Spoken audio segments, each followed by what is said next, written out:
ओ सम्मुख कोण जो तुम पढ़ते हो या सम्मुख कोण की जो बात आती है तो तुम्हारे कोर्स में सम्मुख कोण को एक नहीं आपको दूसरे नाम से भी जाना जाता है। सम्मुख कोण का मतलब सो शीर्षाभिमुख कोण भी होता है। सम्मुख कोण का मतलब शीर्षाभिमुख कोण भी होता है और शीर्षाभिमुख कोण का अभिप्राय होता है सो आमने सामने का कोण और यह आपको ज्यामिति का अति प्रमुख महत्वपूर्ण और प्रत्येक साल के लिए सदाबहार क्वेश्चन है। इतना ही नहीं बल्कि यह आपको सो ज्यामिति के लिए सो विशेष उल्लेखनीय प्रश्न रहा है। अगर यह तुम नहीं जानते हो तो आगे तुम्हारा कुछ नहीं बढ़ पाएगा। इस तरह स्पष्ट हो जाता है जो यह तुमको सम्मुख कोण या शीर्षाभिमुख कोण अति प्रमुख कोण हुआ करता है। तो देख लो हम लिखेंगे शीर्षाभिमुख कोण या सम्मुख कोण क्या है। तो आमने सामने के कोण को शीर्षाभिमुख कोण या सम्मुख कोण कहा जाता है, जिसको हम इस तरह लिखते हैं। देखो ध्यान पूर्वक, यह शीर्षाभिमुख कोण या सम्मुख कोण है। तो देखो दो रेखाएं एक दूसरे को सो ओ बिंदु पर काट रही है। एक है ए बी रेखा, एक है सी डी रेखा, है ना।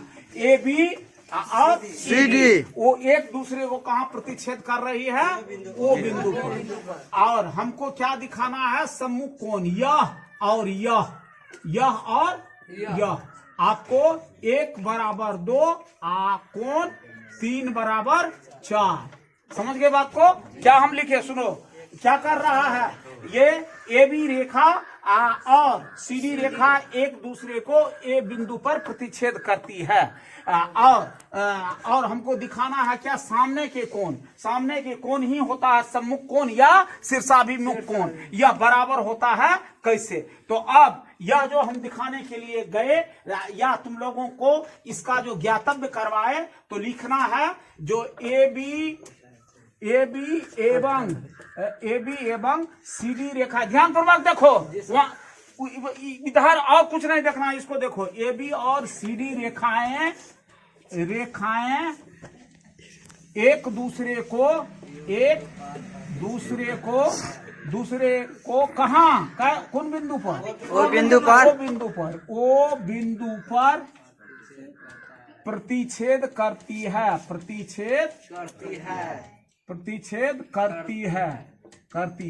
देख लिए, दिखाना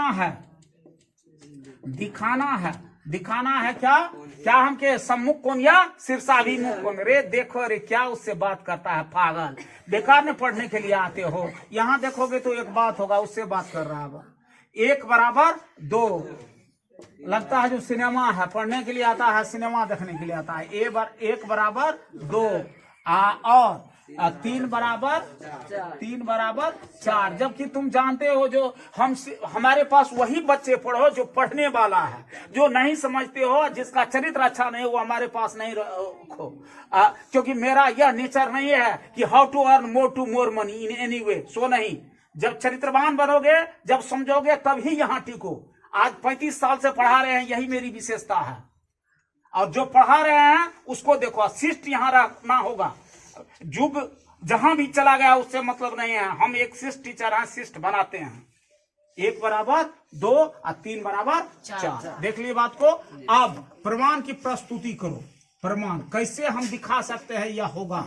तुम जान रहे हो जो एक सीधी सरल रेखा किसी रेखा को अगर काटती है तो यहाँ तुम संपूरक कोण की बात देखते हो, जो वह आपको 180 डिग्री हुआ करता है। या एक सरल सीधी रेखा के एक ओर के कोणीय माप, उसको अगर सरल सीधी रेखा है तो ऊपर और नीचे हो गया। ऊपर भी यह अगर सरल सीधी रेखा है तो ऊपर भी 180 डिग्री और नीचे भी 180 डिग्री। अब देखो, अगर ए बी अगर सरल सीधी रेखा है और इस पर अगर एक वो यह रेखा इससे गुजर रही है तो आपको 3 और 4 का मान कितना हो जाएगा, 180 डिग्री। तो देखो ये यहाँ कोण 1 जोड़ कोण 4 बराबर कितना 180 डिग्री बराबर इक्वेशन 1। फिर अगर यह सरल सीधी रेखा है तो अगर हम तुमको CD और CD पर ओ बी एक रेखा प्रतिच्छेदक रेखा है तो 4 और 2 कोण की माप कितना हो जाएगा 180 डिग्री। कोण 4 जोड़ कोण 2 बराबर कितना 180 डिग्री इक्वेशन 2।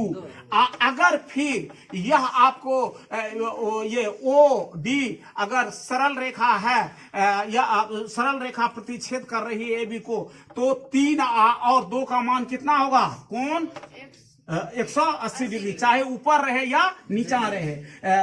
3 जोड़ कोण 2 बराबर कितना 180 डिग्री है ना।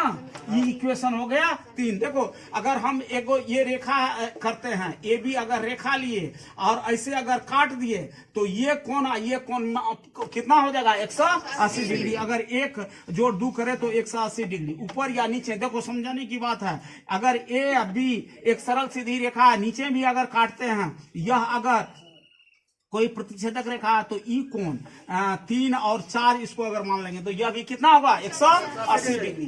तो यह हो गया समीकरण 1 में और 2 में। देखो इसमें भी कोण 4 है इसमें भी कोण 4 है ना। दोनों के तरफ और 1 जोड़ 4 बराबर 180 डिग्री है। 4 जोड़ 2 बराबर 180 डिग्री। अगर 4 4 कैंसिल हो गया दाएं साइड बराबर है तो बाएं साइड भी क्या हो जाएगा बराबर हो जाएगा। तो 1 बराबर 2 निकल जाएगा क्योंकि दाएं साइड बराबर है तो बाएं साइड भी बराबर होनी चाहिए। समीकरण 1 एवं 2 से क्या कोण 1 जोड़ कोण 4 बराबर 180 डिग्री है ना।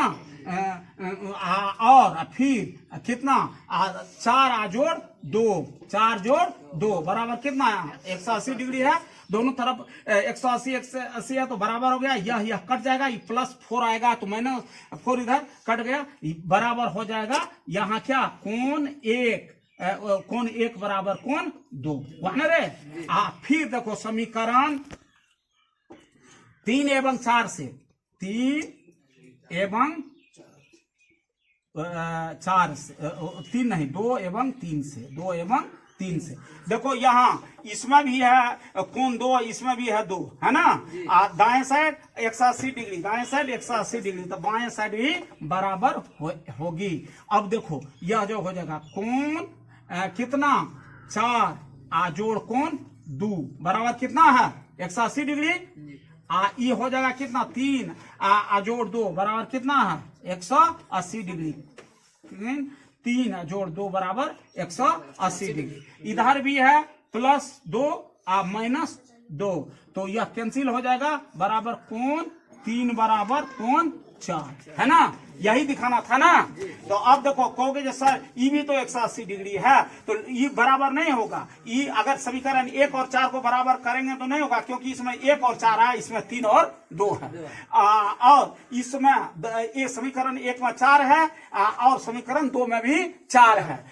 अगर 1 नंबर का मिस्त्री या 4 नंबर का लेबर गया तो 500 रुपया कमाया। मिस्त्री को मिल रहा है 300 लेबर को मिल रहा है 100। तो तुम देख लो मिस्त्री और दूसरे दिन वह 4 नंबर का लेबर 1 नंबर का मिस्त्री जाकर के फिर कमाता है उतना ही। तो उसका अगर फिक्स है मिस्त्री का तो लेबर सिर्फ बदल गया तो इस परिस्थिति में आपको बराबर पारिश्रमिक लेने के बाद यह प्रूफ हो जाता है। अब देखिए 1 बराबर 2 और 3 बराबर 4 ठीक है।